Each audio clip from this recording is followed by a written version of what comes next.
Hey guys, we got Becky Massey in the house. We're going to sit down and talk to Becky about her campaign, about some of the stuff that,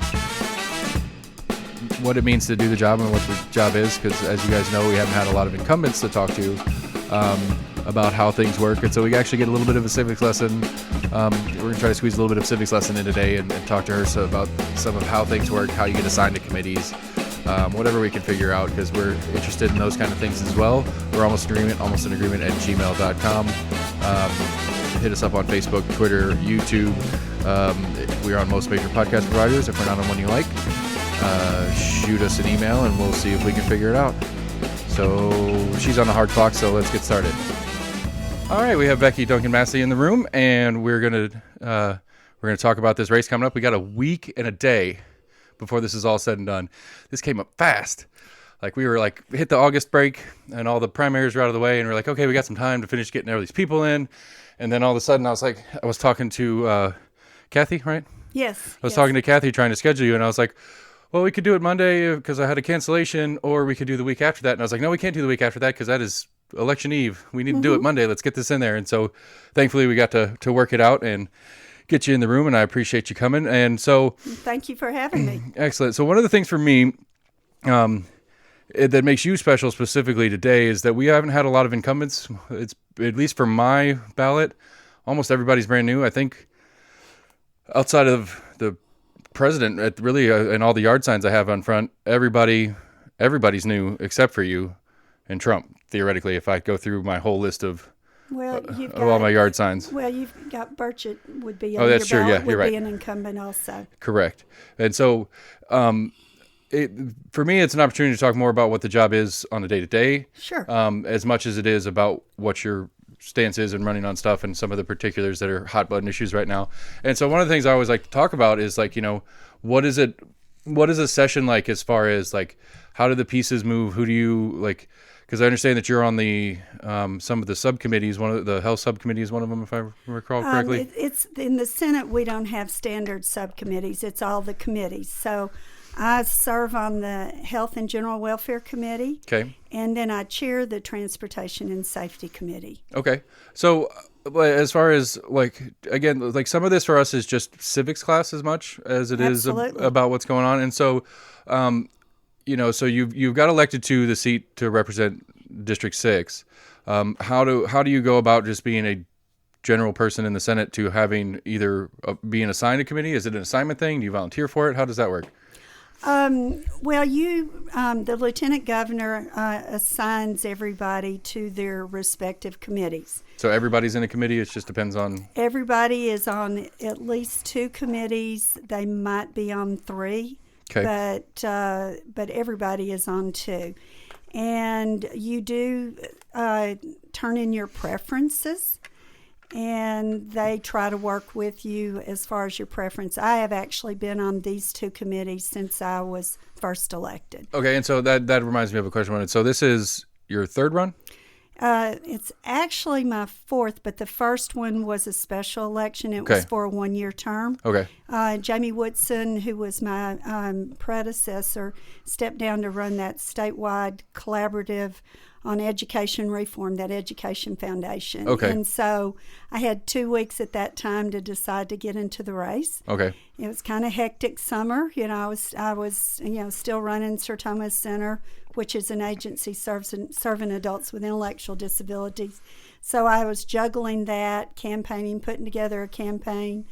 But it was, we were very successful. And then I did run, I ran again for a full term in 12 and a full term in 16. So half of the Senate is up with the governor, and half of the Senate is up with the president. Okay. Because, that's one of the things that we've talked about. Again, just like little civic stuff that's interesting. It's like this ballot right now is, and the amount of participation is different than the midterm one or even that August one that we just had and stuff like that, just because we have this. It's like a good boxing, if you have Tyson Holyfield on the top of the card, everybody else that's boxing in that match gets seen, where with the way we interact as a public, we don't see as much when there's not that big heavyweight as part of the card, and which is one of those things I don't know if that's something that could be looked into, because it gets a lot of times right now, especially, a lot of people are talking down ballot, and with certain groups of people and their distaste for Trump, there's conversation about how the distaste for Trump is going to turn a lot of people onto the down ballot stuff on the Democrat side. And the logic makes sense, but it's also one of those, it's like that it scares me in the sense that there are people that don't like Trump enough that they may vote against you, even though they actually agree with you on a lot of issues, because it's just an R&D conversation, which is one of the things I personally have issue with. I have issue with the two-party system, but that's not the point of why I'm here today. I want to know as much as I can about, because I'm going to go down ballot by who I think is best for the job, which is what we all need to be doing. Right. It is legal to cross back and forth, and you don't get censored or anything else. Well, I do have Eddie later today, and I've been really following that Eddie Manis, Gina Osterpre situation. But yes. You talk about voter turnout. That first time I ran, they paired it with the city races. So the city folks have had the mayor's race and the council race. And, of course, city races typically have very low turnout. But my county folks, and I mean, my district is huge as far as the land mass in Knox County. And it's mostly, what percentage would you guess is within the city? Well, it's... Limits-wise. Because my understanding is it's not the simpler way is, but like I say, my county, to finish what I was saying, though, that's okay. My county folks that voted that year, that was the only thing on their ballot. So can you imagine trying to get people to go turn out for one? So we had about 12,000 people voted compared to 70,000 in a normal year. Right. But Knox County touches 7 counties. My district actually touches 6 of those counties. Because it's basically like the lazy, it's pretty much the county south of 40, right? More or less, with a little bit pretty here much and south there. of Kingston Pike, but then there's some exceptions. Both it goes, in West Knoxville it goes north of Kings Pike, but then I have everything south of the river. Right. I pick up East Knoxville, just east of downtown, all the way out through east, Holston Hills, where I grew up, through Carter, through out Thorn Grove and Seven Islands, out through Mascot, Coreyton, and Halls. Gotcha. Because that's one of the things to me that's a question specifically for you, because it should be in this term, is we'll have redistricting from this year's census. Correct. Not that this year hadn't had enough going on. We did have a census, if you guys remember. I know it was a while ago and it got lost in the confusion. And so one of the things we have been talking a lot about, me and my co-hosts, and me with some of the guests as well, is again, as much as it is procedure as your opinion as well, but first the procedure part is, how does redistricting start? Like, I understand the census gets the process rolling, but does the state election commission kind of present an idea, or is it just you guys in legislature? It's done through consultants in the legislature. Attorneys get involved, because you have to have, it's basically figured out kind of one person, one vote. So they have to have it divided about as equally as possible, with just a very slight variation between the size of the districts. Right. Okay? But the size of the district is by person, not by square footage or mileage. Correct. Or whatever. Okay. So they take in the state Senate, they take the total population and divide it by 33. In the House, they divide it by 99. And then nationally, they take the total population of the census and divide it by 435, and that figures out. Sometimes Tennessee has picked up an extra U.S. House member. Obviously. Right, but in state districts will cross county lines. We already know that, but in federal stuff, it's everything stays within state lines. Yes, so absolutely. You wouldn't have some weird senator that's half Kentucky, half Tennessee. Correct, that wouldn't make any sense. Correct. Well, not senator, but House member. We've been at about 100 in the Senate districts, are about 194,000 through at the last census, and so I'd say we'll go a little over 200 this time, somewhere right in there. I gotcha. So Knox County should have 2.5, essentially. We've had about 2 1/3. Mm-hmm. With Senator Briggs, and then the Lieutenant Governor McNally serves a portion of Knox County. Then he serves all of Anderson and Loudoun County. Gotcha. So I think our districts it depends upon how much growth Knox County has, how much ours will grow, and how much it was changed. I don't see my district changing a lot. Just because of the natural growth. Tennessee is an in-migration state, which means more people are moving in than are moving out. Where you're seeing the giant growth is over in Middle Tennessee. Right. So that brings up a thought, I guess, is that I didn't prep you on it, so I don't expect you to have the true numbers, but like, especially this year with everything going on, there's been a lot of stories about people leaving the Californias and the New Yorks and these big major metropolitans. And at least for me, one of the podcasts I listened to, he moved his offices from California into Nashville. I know who you're talking about. And so do we have currently, do we have numbers of what has happened and what we're expecting to happen and how much we think that's going to affect some of our what we call normal life here in Knoxville?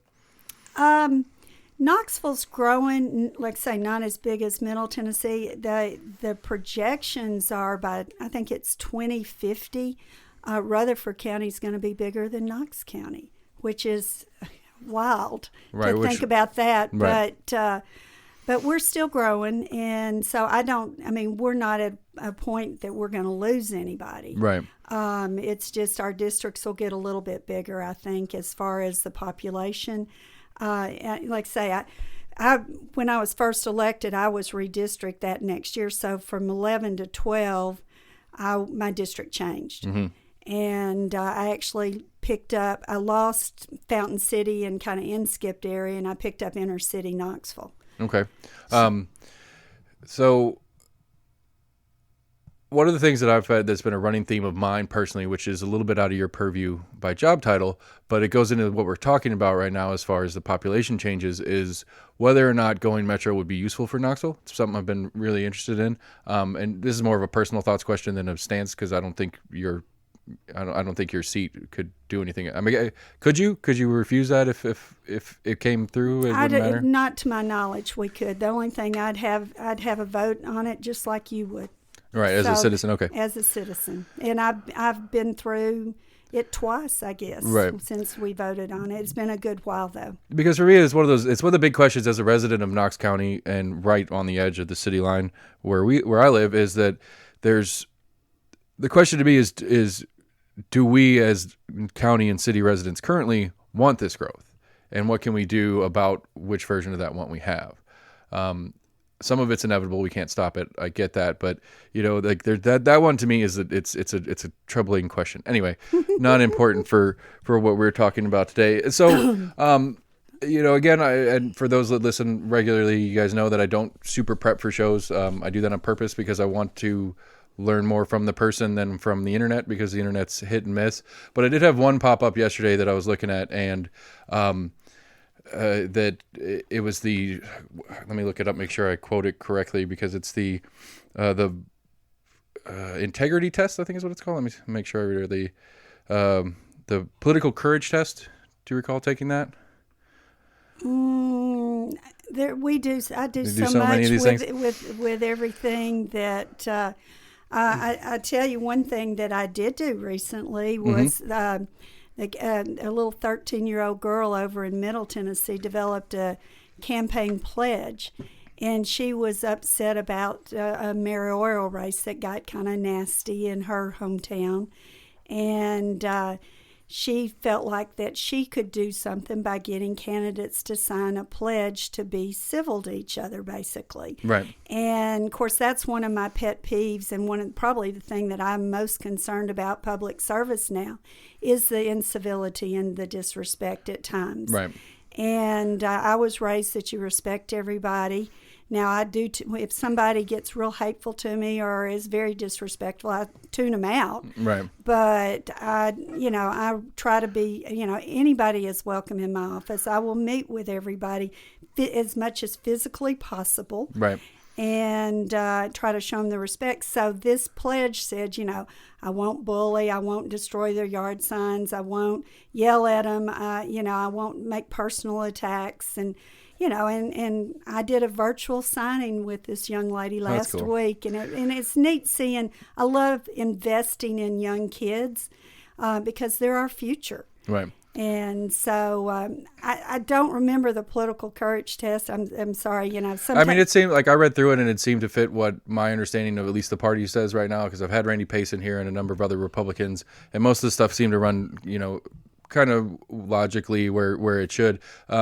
It's just like a lot of those to me, they fail in context where as an individual you answer a question and the question in and of itself says one thing, where it's like, well, I'm answering a question as a legislator, and what my legal or what my elected position is going to do about a question, maybe not as much as it is my personal views on a thing. Because one of the ones was a gay marriage thing, or not a gay marriage. Yeah, it was a gay marriage thing. The way it read to me, or at least the way it was presented, was that you have distaste for gay people, where I think the reality is whether or not you think this state should be involved in that conversation. And maybe I'm misreading that, and I'm just saying, like, the stuff like that is what bothers me. And to go to your to the girl you were talking about, I blame that on us as voters. I think it's our fault because we engage more, just like the same problem that we have with Facebook and all that stuff right now, is that we as a populace engage more with that strife and that hate and that anger going back and forth. And if we vocally say we don't like it, but then engage in it, then it's our fault. And it's one of the things I get in trouble with a lot on the show. I blame voters, and I'm going to continue to blame voters. It's our job to put you on the hot seat and not be rude or mean to you, but to say, hey, this is what we put you there for, right, and we expect you to respond. And one of the things I've been really trying to figure out is a way to have a more clear communication between the constituents in you, but also the constituents in each other. Because like a good example I'm seeing, and it's a microcosm outside of your thing, is this county mask mandate and all the Board of Health stuff going on, is that one, it's off base for who has the authority to do anything. But two, it's like, if 50 people show up yelling at county commission and only 25 show up on the other side of it, the perception is that that's the bulk of the populace, and that's what they want, which may or may not be true. And so again, I guess what I'm asking is how do you take a situation that has, two sides coming at you, which I'm sure a lot of times, sometimes a third or fourth, but how do you quantify that to understand what your constituency as a broader sense is asking for? Well, a couple of ways. I try to, like I say, be respectful of the different opinions, and I try to listen more than I preach. I said, I don't even always agree with myself. There are issues I can sit there and argue both sides, and I really do see both sides of the issue.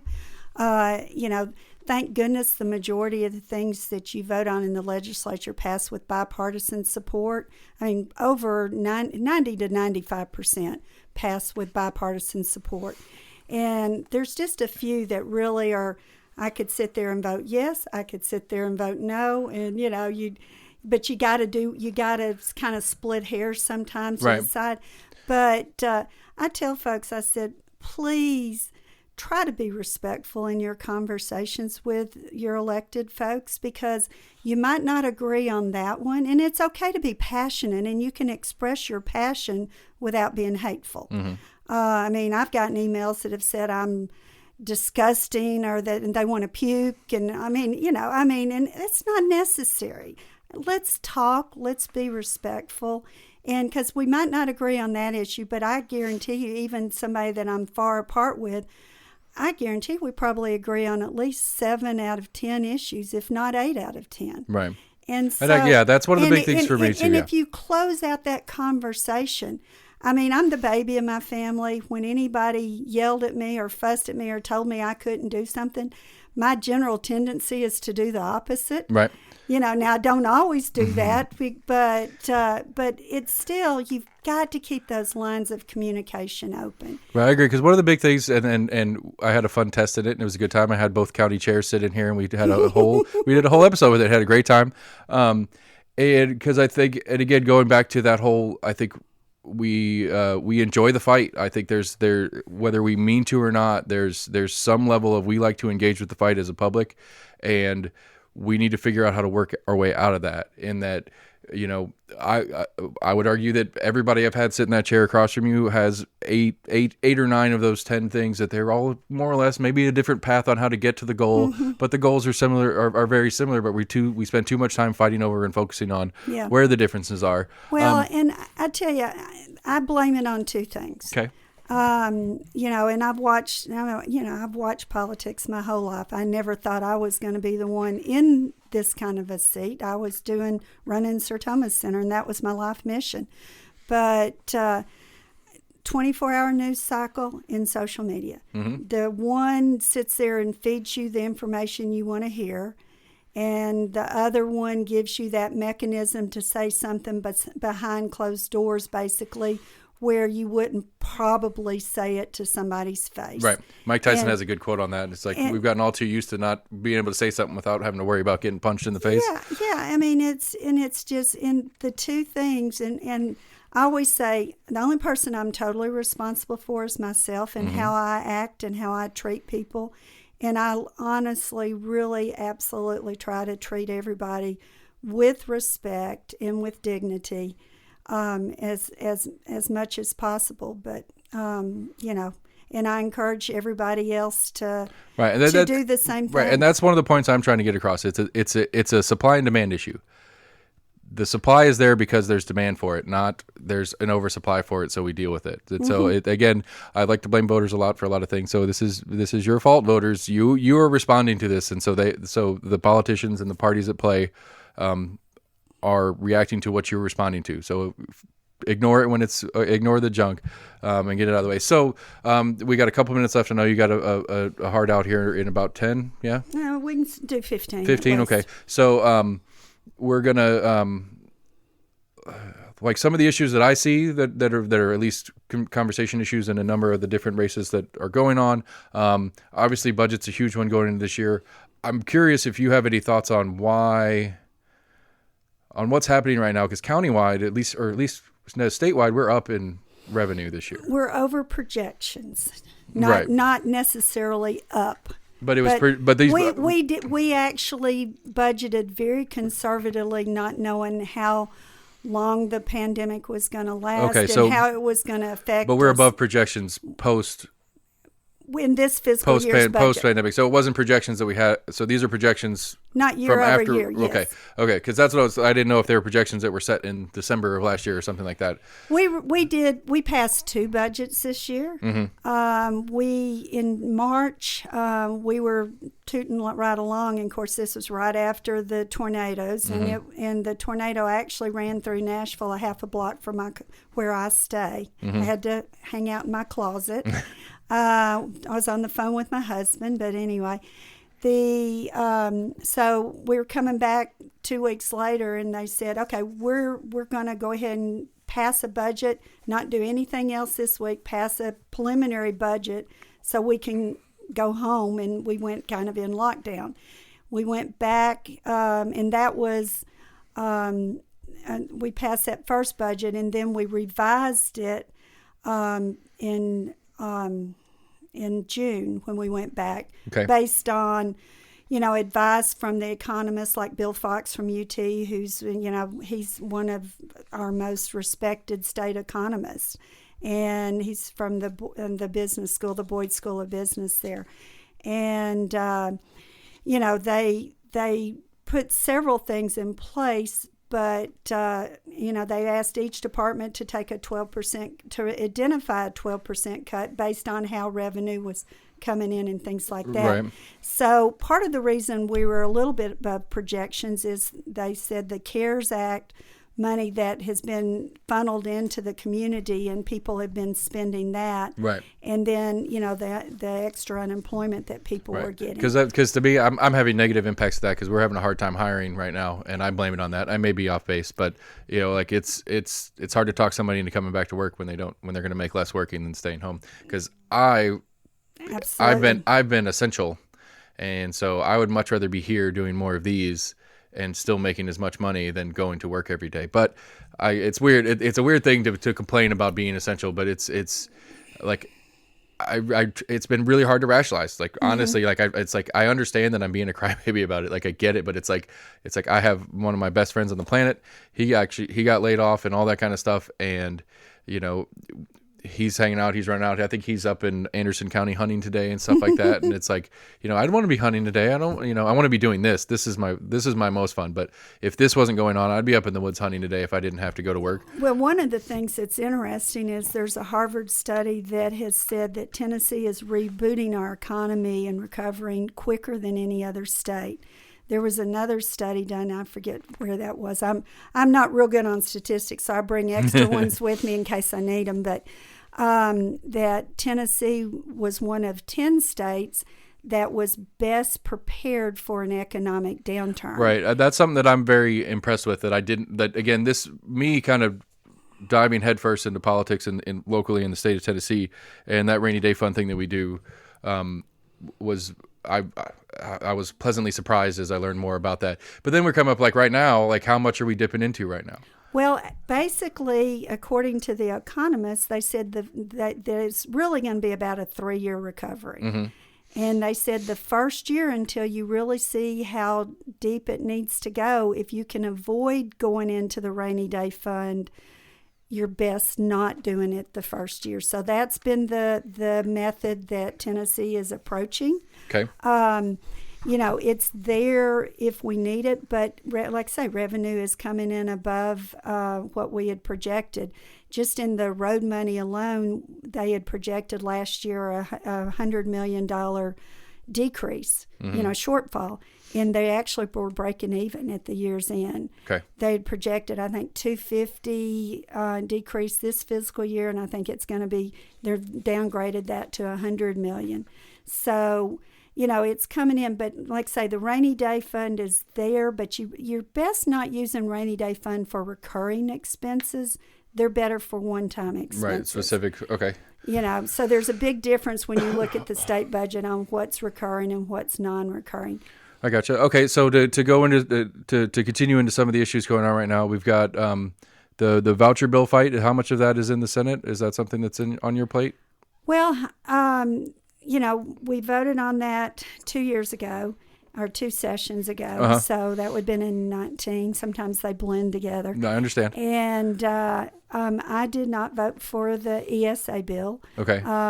It was one, it's one of those I can see both sides of the argument, but I just have fundamentally not believed that public dollars ought to be spent in private schools. Right.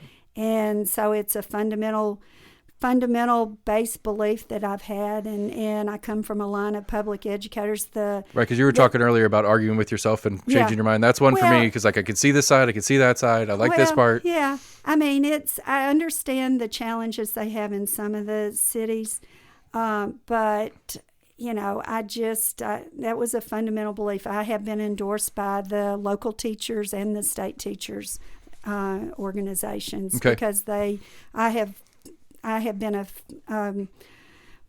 supported public education since I've been in the legislature. Okay, so one of the things Tennessee that concerns me as a parent in Tennessee is that we are, I think it was 48th in expenditure per student, which doesn't necessarily, I have mixed feelings on that particular stat, but we're bottom 10 nationally in education results. I don't remember the specific. No, I don't think we're in the bottom 10. Okay. No, we've gone up to the middle of the pack. I think it's the NAEP scores that really are showing where you are, and we've had some challenges, but the last, and we've put I think it was, we've had $11 billion have been invested in education in the last 8-9 years. Mm-hmm. Extra new money. Right.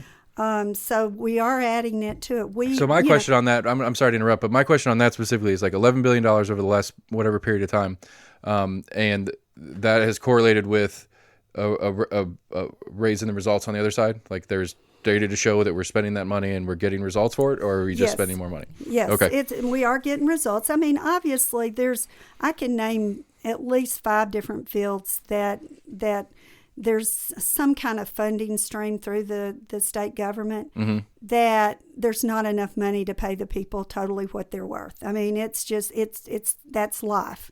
I mean, but you got to keep working at making improvements, and there has been huge improvements. Okay. And I mean, we spend a third of our budget on education. Right. And two things that are interesting is that Tennessee provides the highest financial aid per full-time student at the public universities in the U.S. We double the national average there. And with the Tennessee Promise, which I was one of the 4 Senate sponsors of, we've had 88,000 people that have accessed the Tennessee Promise through last year. And, between the Tennessee Promise, Reese Connect, more and more people are getting post-secondary education. Right. And it's not just, a psychology degree. It can be a welding degree or things that... Right. I do think I do like to see, and I think we need to continue to push things into the practical fields. I think absolutely. I'm butchering the correct term on that. But technical. Career and technical. Right. One of the things for me, though, is I feel like what happened that you used to, not my generation, my parents' generation at least, you used to be able to graduate from high school and live and go find a job and work a career and live. That's one of those things that just confuses me in general. It's not a particular stance thing. Is the value... Is it that there's so many that graduate from high school that college is a way to narrow down the field for an employer? Or is it that we are not putting this quality out as a graduate from high school, and that we're kind of making up the difference through an associate's degree, and then past that we start getting into what's further than, that's one of the things that because I was of the generation where it was starting to be obligated. Like it was assumed that you would go to college, and it was almost obligated, and the phrasing was always like, if you want to get a good job, you got to go to college, kind of thing. And it used not to be that way. We always talk about, a lot of people talk about, you used to be able to, the dad would work, the mom would stay at home, and that was enough money to buy a house and live in a life, and the dad wasn't educated or whatever. And it's not a gender's thing, and who's working and who's not is not what I'm trying to hint at. Is that one of the things I've been trying to figure out is, we have a minimum wage discussion going on right now. There's questions on whether or not we as a state are going to change it, or the federal government's going to change it to a 15. As a business person, I have mixed feelings on that one. I would like your opinion on whether you think we should go up, maybe not to 15, but somewhere in the middle. How do you stand on that one? Statewide? You going to take a breath? Yeah, I get going. I'm sorry.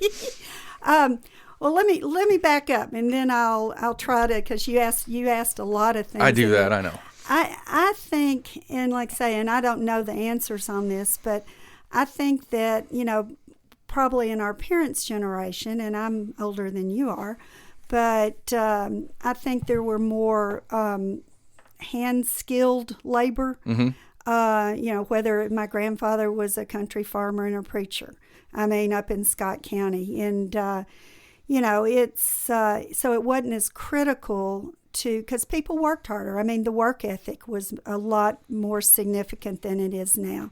And I just think you didn't need that knowledge level. But not everybody needs to go to a university. I think the technical schools offer a lot nowadays, and we've put a lot of emphasis. Tennessee was the first state to offer 2-year education. Now, there was buy-in to it. It wasn't just free college, right. Free post-secondary. We call it K through J, kindergarten through a job. Right. But to tell a kindergartner now that if they stay in school and graduate from high school, they can go, their expectation is they can afford to go to college or to a post-secondary school. And that's a game changer, because a lot of people, if you grew up in a family that it was expected and you knew you were going to go, that's one thing. But if you grew up in a family that nobody had gone to post-secondary and it wasn't expected and they didn't think they could afford it, now they know they can. And that really, I think, is totally a game changer. Right. Well, I guess my concern, is that how much is it, and for personal experience, I guess, how much of my college is actually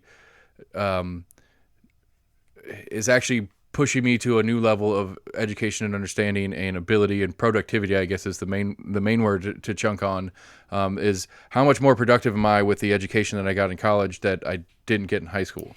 Well, sometimes it depends on a lot of things. Right. Sometimes it depends upon your degree. I think in some respects, it wasn't broadcasting. I'll tell you that. Being able to go to college and get through, sometimes unless you're in a very specific field like architecture or or whatever, that it's showing that you can pass and function and get through those courses. Right. My dad always said it's about the piece of paper. It's not about what's in your brain. Well, I mean, it's a little of both, but I'm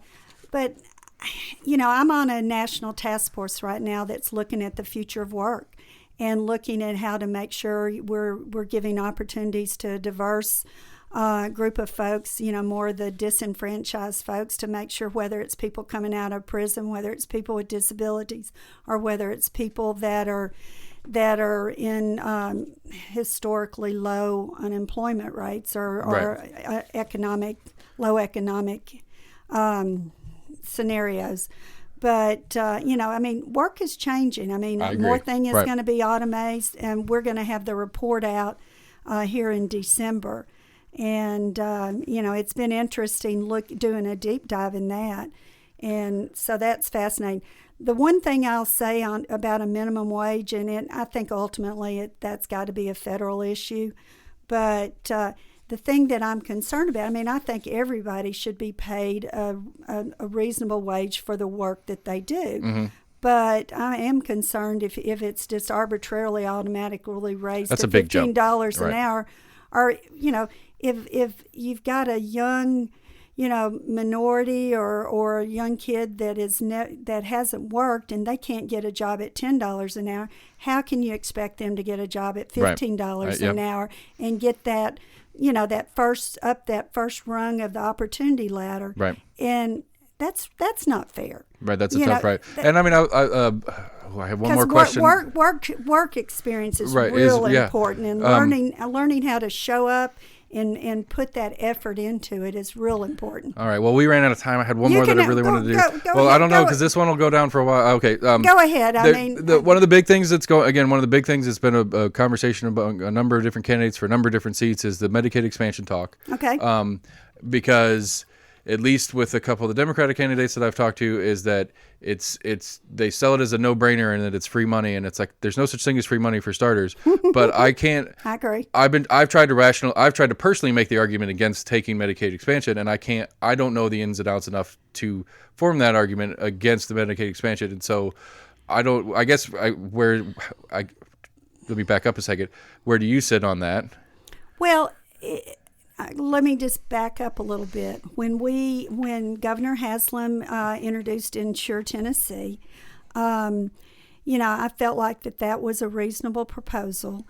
There was personal buy-in. It was for the working poor, and there was safety things in place, and we went into special session that year. It was January or February. I guess it was February of 2013, and I was on the committee that heard it, and we went through. And of course, I do not believe they did a good job of trying to sell it. Basically. Mm-hmm. They had CEOs of the major hospitals that were there testifying, and yes, it hurt the hospitals by not passing it, but it's like I said, when I was at Sertoma Center, if I wanted you to support Sertoma, I wouldn't say, hey, look at me, I'm great.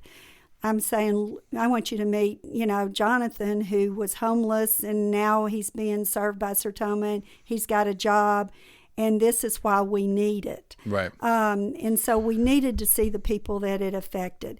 It went down to that. It wasn't going to pass that year because there was enough opposition and different people they didn't want to add to the federal government expenses. Just because the money's on the table, right, it doesn't mean that if we don't spend it, they're going to spend it somewhere else. That's false. Okay. And I'm sorry, that is false. But you had people that equated it to Obamacare, and they had all the problems, not just the Democrat president, but just the problems that were coming around Obamacare and the just the mandates and different things like that. So it wasn't going to pass, but we came within one vote of passing it in that first committee, and I was kind of I had 3 brand new members that it was their very first very first committee meetings, and so they're going, Becky, just tell us what to do and what to say, and it didn't pass that committee, but a little bit later on that session, I had 1 Democrat member and 2 other Republican members in my office. We figured out a way to bring it back. Governor Haslam didn't bring it back. We brought it back. And we answered all the questions that the concerns people had that year.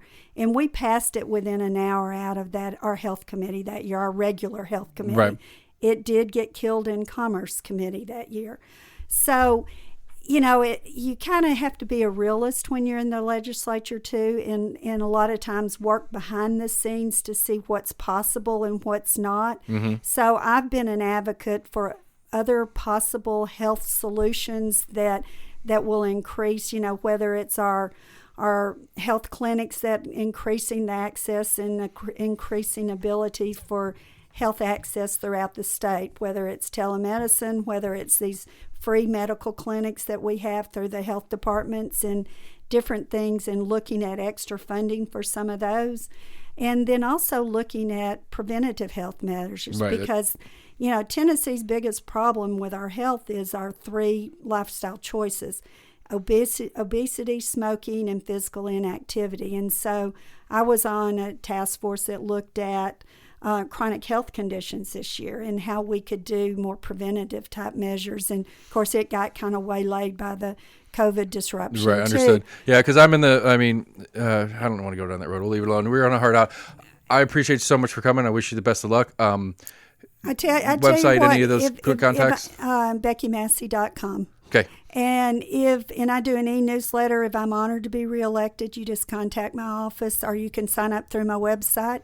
And I send out weekly updates if I'm honored to be reelected.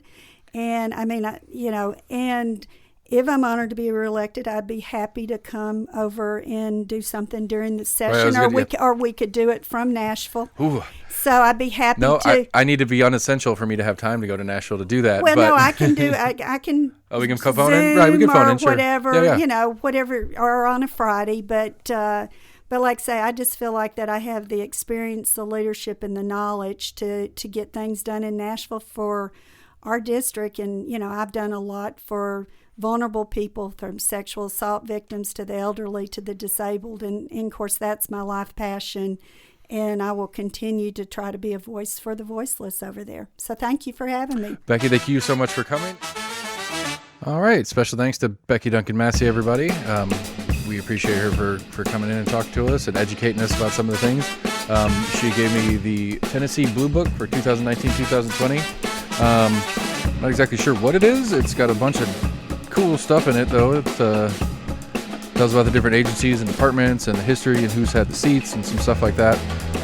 So I'm excited to get a look in there. It might help get some further knowledge for us as we move forward with more conversations and stuff like that. So again, we really appreciate Ms. Massey for stopping in today, and we are going forward full steam. Got Eddie Manis later on today, and we got a week in a day. Like I said, guys, if you haven't early voted, I think there's a couple more days left of that, but if not, next Tuesday, kids are out of school, and go do your part, be smart, get educated, vote better, almostagreement@gmail.com. Facebook, Twitter, YouTube, most major podcast providers. If we're not on one you like, let us know. We'll get on there. And I'll put Becky's website in the show notes so that you can click through to learn more about her there. If you haven't already listened to it, go back and listen to Jane George. That is her direct opponent. It's time to vote, y'all.